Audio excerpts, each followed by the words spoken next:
အမေရိကန်နိုင်ငံမှာမကြိုတယောက်ကလူငယ်ယောက်ျားလေးအယောက်50ကိုစုစည်းပြီးတဲ့ The Long Walk ဆိုတဲ့ကြောက်မက်ဖွယ်ပြိုင်ပွဲကိုစတင်ပါတယ်။ပြိုင်ပွဲရဲ့စည်းကမ်းကရိုးရှင်းပါတယ်။တစ်နာရီလျင်3မိုင်နှုန်းနဲ့သွားရမှာဖြစ်ပြီး3မိုင်အောက်လျှော့ကျသွားရင်တက်ခံရမှာဖြစ်ပါတယ်။မိန်းပြည်နယ်ကတဦးတည်းသောပြိုင်ပွဲဝင်ဖြစ်သူတွေကိုသူ့အမေချင်းတွေကစိုးရိမ်ပူပန်စွာဖြစ်လိုက်ပို့ပေးခဲ့ပါတယ်။ပြိုင်ပွဲစတင်မဲ့နေရာရောက်လာချိန်မှာစစ်သားတချို့ကပြိုင်ပွဲဝင်လူတိုင်းကိုမြန်နှုန်းပြတမ်းလက်ပတ်တွေပေးပါတယ်။ထို့နောက်လမ်းလျှောက်တာရက်တဲ့သူအလုံးကိုဖယ်ရှားမယ်ဆိုတာကိုသတိပေးပါတယ်။အစပိုင်းမှာတော့လူငယ်တွေမိတ်ဆွေဖြစ်ကြစကားပြောကြအားပေးကြပါတယ်။ဒါပေမဲ့မိုင်းနှဲငယ်ကြာလာတဲ့အခါလူတွေစတင်ပင်ပန်းလာပြီးခြေလမ်းမလန်းနိုင်တော့တဲ့သူတွေတယောက်ပြီးတယောက်ပျောက်ကွယ်သွားပါတယ်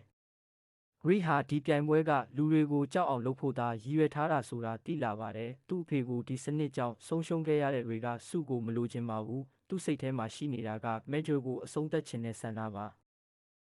လမ်းပေါ်မှာရီဟာဖေးရနဲ့အရင်နှီးဆုံးမိတ်ဆွေဖြစ်လာပါတယ်။တချို့ကငွေကြေးလိုချင်ကြတယ်။တချို့ကမိသားစုကိုကယ်ချင်ကြတယ်။ဒါပေမဲ့အချိန်ကြာလာတာနဲ့အမျှမျှော်လင့်ချက်တွေတစ်ခုပြီးတစ်ခုပြတ်သွားပါတယ်။နေ့တွေကုန်လာတာနဲ့အမျှလမ်းပေါ်မှာကြံတဲ့သူတွေနည်းလာပြီး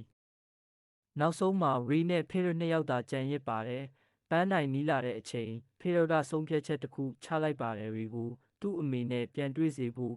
သူကိုယ်တိုင်လမ်းလျှောက်တာကိုရက်လိုက်တာပါ။အနိုင်ရသူကရိမဟုတ်ပဲပီတာဖြစ်သွားပါတယ်။မေဂျော်ကဆန္ဒကိုမေးတဲ့အခါဖေးရကတိတ်တဆိတ်ပြန်ကြည့်ပြီးတခွန်းနဲ့ပြောလိုက်ပါတယ်။ကျောဆန္ဒကလက်နက်တလက်ပါနောက်တစ်စက္ကန့်အတွင်းမှာပဲဒီပြိုင်ပွဲကိုဖန်တီးခဲ့တဲ့မေဂျော်ကိုယ်တိုင်သူ့လုပ်ရဲ့အဆုံးသက်ကိုကြုံရပါတယ်။ဒါပေမဲ့ဒီလူသက်ဂိမ်းဟာတကယ်ပဲအဆုံးသက်သွားပြီလားဒါမှမဟုတ်နောက်ထပ် long walk တစ်ခုစတင်လာမလား